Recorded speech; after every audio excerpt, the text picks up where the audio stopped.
In the pages of Greek mythology, we find tales of mighty kings, epic battles, and legendary heroes. But among these epic stories, there is also room for others that tell of the dangers of vanity, arrogance, and abuse of power. One such tale is the story of Candaules, the last king of Lydia, whose reign was marked by vanity and tragedy. Candaules, known for his exuberance and ostentation, ruled the kingdom of Lydia. His palace alluded to his wealth and power, adorned with unimaginable treasures and surrounded by extravagant luxuries. However, despite his opulence, Candaules harbored an obsession that blinded him: the beauty of his wife, Nyssia. Convinced that Nyssia was the most beautiful woman in the world, Candaules boasted of her beauty to his courtiers, describing every detail with a passion burning through his veins. In the ancient city of Sardes, the capital of the kingdom of Lydia, lived Candaules, a king whose vanity and arrogance clouded his judgment. His pride was so inordinate that he did not hesitate to boast before his courtiers and closest friends of the extraordinary beauty of his wife, Nyssia. Nyssia was a woman of unparalleled beauty. Her face seemed to be sculpted by the gods themselves. She possessed delicate and harmonious features that captivated all who looked upon her. Her eyes, intense and full of life, shone with a special light that captivated all who crossed her path. Her hair, black as night, fell in soft waves over her shoulders, framing her face harmoniously and elegantly. But Nyssia's beauty was not limited only to her beautiful countenance. Her body, slender and graceful, seemed to have been carved by the gods from the finest marble. Her every movement was noticeable, captivating all who watched her with a sense of indescribable ecstasy. Candaules, drunk with vanity and pride, could not help but boast of his wife to those close to him. At the royal banquets, where wine flowed unceasingly, the king basked in the attention his wife attracted, delighting in the covetous glances the other men cast at Nyssia. The king flaunted his wife as if she were a unique treasure that only he could possess. One day, during one of these opulent feasts, Candaules, intoxicated by wine and arrogance, turned to his guard, Gyges, a man of great loyalty and courage. With reckless and haughty words, the king declared, "Gyges, you, who have always been faithful to me, I doubt that only you can clear up. I affirm that my wife Nyssia is the most beautiful woman in the world, but you do not believe me. You must see her naked with your own eyes to understand the magnitude of her beauty." Gyges, the king's words stunned him. Immediately, he tried to change his mind, explaining that his plan was inappropriate and a lack of consideration for the queen. However, Candaules, blinded by his vanity, did not listen to the pleas of his friend and faithful servant. "Don't worry, Gyges," the king replied with an arrogant smile. "Everything will be under control. I have devised a perfect plan so that you can witness Nyssia's beauty without her knowing." Night had fallen over the city of Sardes, enveloping the palaces and streets with its dark cloak. In the royal bedchamber, Candaules set his absurd plan in motion, dominated by arrogance and the desire to prove his point. By stealth, he led Gyges through the labyrinthine corridors of the palace until he reached a small door concealed behind a silk curtain. Candaules motioned Gyges to silence and led him into the secret room. It was a small hiding place, barely large enough for a person to hide comfortably. From there, Gyges would have a direct view of the royal bedchamber, unseen. "This is where you will hide," Candaules whispered, mischief in his eyes. "When Nyssia enters and begins to undress, you will have the best view of her incomparable beauty." Gyges swallowed saliva, feeling nervous as never before.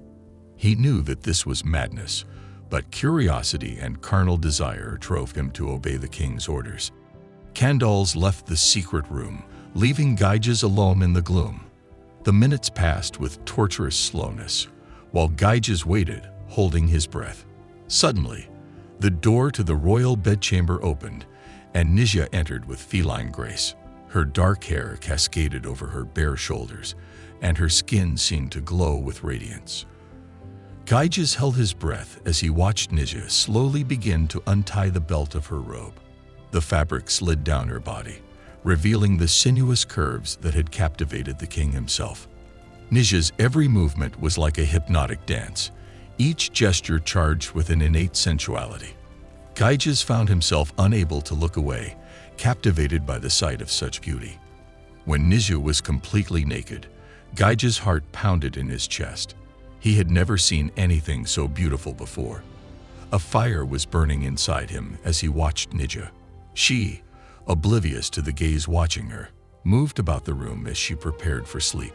Gyges watched her spellbound, absorbing every detail of her figure, as if he wanted to engrave her forever in his memory. Finally, Nyssia slipped between the silken sheets, and Gyges had to fight the urge to come out of hiding and join her. But he knew that such an act would be his doom. With his heart pounding in his chest, Gyges remained hidden, caught in a sea of emotions. Nyssia's beauty had bewitched him, awakening in him a desire that threatened to consume him. And in that moment, as he lay in the darkness, Gyges knew that his life had changed forever. The seed of betrayal had been planted, and it was only a matter of time before it germinated and bore its bitter fruit. The next day, Candaules, basking in his triumph, called Gyges and asked, "Tell me, Gyges, is she not the most beautiful woman you have ever seen? Does she not confirm to you that my kingdom harbors a priceless treasure?" Gyges, unable to articulate a word, could only nod his head, still in shock at what he had witnessed. Candaules, interpreting Gyges' silence as a confirmation of his vanity, boasted even more of his wife's beauty and quickly fell asleep. Inside him, however, something had changed. The sight of such beauty had awakened in him a burning desire that threatened to consume him. Possessed by this forbidden passion, Gyges withdrew to his chambers, tormented by the thoughts that assailed him. Never before had he experienced such a yearning, and the thought of betraying the king, his lord, and his friend filled him with remorse. But the desire was too intense, too overwhelming. Gyges was torn between the loyalty he owed to Candaules and the fire that burned within him every time he evoked the image of Nyssia. Finally, passion won out over reason. At dawn, Nyssia awoke with a strange sensation that unsettled her. Without understanding why, she felt unprotected and helpless, as if her innermost essence had been desecrated. As she dressed, her thoughts turned to Gyges, Candaules' friend who had hidden in the room the night before. A surge of anger and humiliation swept through her. She felt betrayed by her husband, who had exposed her naked body to another man's gaze without her consent. Determined to take matters into her own hands, Nyssia went to the palace garden, where she expected to find Gyges. She found him sitting on a bench, staring into the horizon, lost in thought. Seeing her, he immediately got up and approached her with fear and regret. At that moment, Gyges revealed to her the treachery of Candaules, how the king had allowed him to contemplate her nakedness without her consent. Nyssia, outraged and outraged, felt as if the world was falling at her feet. But instead of fleeing or screaming, Nyssia confronted Gyges with an anger he had not expected. Determined, the queen vowed to avenge her husband for such an affront. The next day, she confronted Gyges with a fatal choice: kill Candaules and take both his crown in his hand or face death by her hand. Gyges, caught in a web of broken loyalties and forbidden desires, chose power over penance. So together, Gyges and Nyssia hatched a plan to assassinate the king and take control of the kingdom. The passion that united them was so powerful that nothing could stop them. That same night, while Candaules slept soundly, Gyges and Nyssia executed their plan. Gyges stabbed the king in his bed, ending his reign and his life. With the death of Candaules, the Heraclid dynasty came to an end, and the era of the Myrmidad dynasty began, with Gyges on the throne and Nyssia at his side. Their union was so solid that no one in the kingdom dared to challenge them. They were an unstoppable force together. Gyges quickly proved to be a born leader on the battlefield. He was a brave and cunning warrior who inspired loyalty in his troops. Under his command, the Lydian army became a fearsome war machine in the region. On the other hand, Nyssia captivated everyone with her extraordinary beauty and wisdom. Her presence filled any place she visited with warmth and joy. Together, Gyges and Nyssia ruled with justice and firmness, becoming one of the most powerful couples in ancient Greece. In the early years, they faced numerous challenges.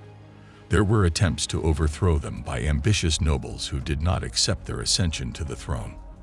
But thanks to their cunning and courage, they managed to quell all rebellions and consolidate their power. In time, Lydia prospered under their rule. Gyges expanded the frontiers through successful military campaigns, while Nyssia fostered trade and the arts. Together, they built a prosperous and respected nation. Although their path to the throne was marred by treachery and murder, Gyges and Nyssia maintained stability, writing their legend in Greek mythology. The story of Nyssia and Candaules has inspired numerous works of art and literature throughout history. Among the most famous are the tragedy Candaules by Voltaire and the painting Queen Nyssia and Gyges by Peter Paul Rubens. This video was created for Myth Comics. Thank you for joining us in this story through time. See you next time.